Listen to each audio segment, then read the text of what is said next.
Welcome to my nerdly ramblings. I'm hoping for this to be a fortnightly series info dumping on something I find interesting. Today, it will be RNG and biasing and how this could be implemented in Hytale. RNG in video games is always considered by everyone to be implemented perfectly in every case, particularly XCOM. More seriously, RNG has its pros and cons.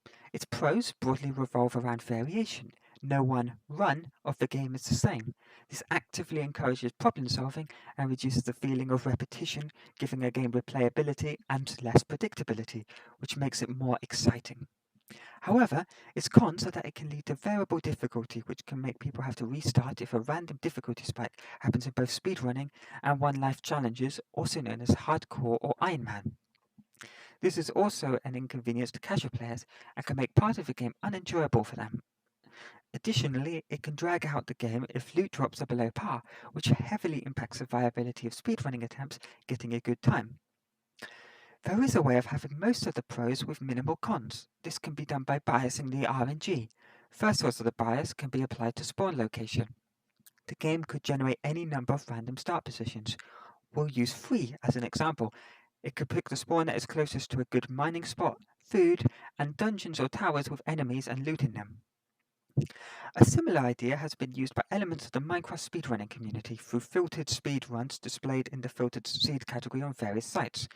This is done by a site that checks seeds for decent early game structures like villages, shipwrecks, and desert monuments near spawn, and for never spawns, assuming the portal is near spawn, to have a fortress and bastion nearby, and gives you a random one of those seeds.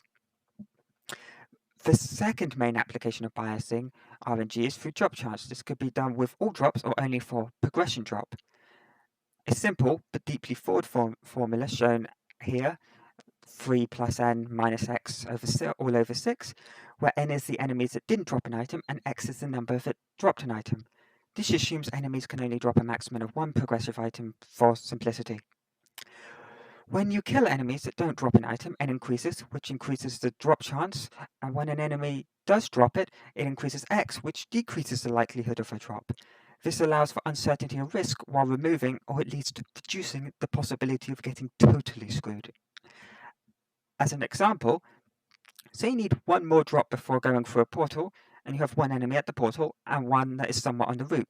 You have 2 options: take a risk and rush the one at the portal, or sweep both for a better chance. The risk element is still here and involves risk analysis, and for speedrunning, that is half the challenge, regardless. Now, some smarty pants may have noticed that my formula does give a 100% drop rate if 3 more enemies don't drop the item than did, but using more appropriate formula, you can deal with this.